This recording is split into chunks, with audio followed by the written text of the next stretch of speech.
familia ya Njoroge Mwaura. Kwingineko, shughuli za kawaida zilitatizwa katika eneo la Githurai, kaunti ya Kiambu kwa masaa kadhaa baada ya wafanyabiashara wa vibanda kuandamana wakipinga mpango wa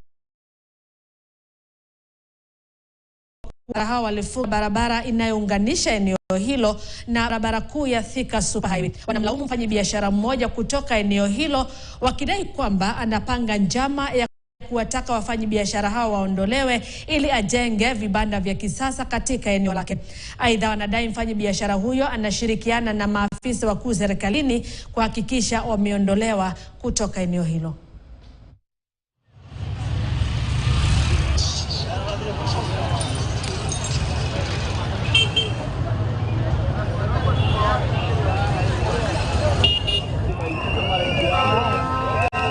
Wamekuja wamemark vibada, wamemark mahali watu wanafanyia biashara eti wanataka kubomoa.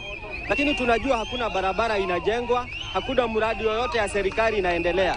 Lakini shida yote tumejua kuna mtu mmoja ambaye amerisi illegally hapa kwa reli.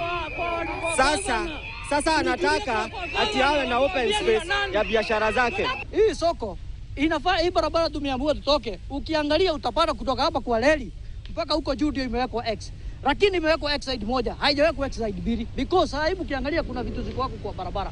Mbona hazijawekwa X? Hiyo barua haijaingia kwa chairman wa soko ndio ajulishe members. Sasa tunataka kujua hao wenye wanakuja usiku kuweka X ni akina nani na hawajatoa bia.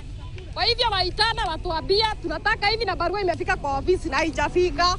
Na hatutaki, kama hatujaambiwa tunaenda wapi, barua imetaka wapi.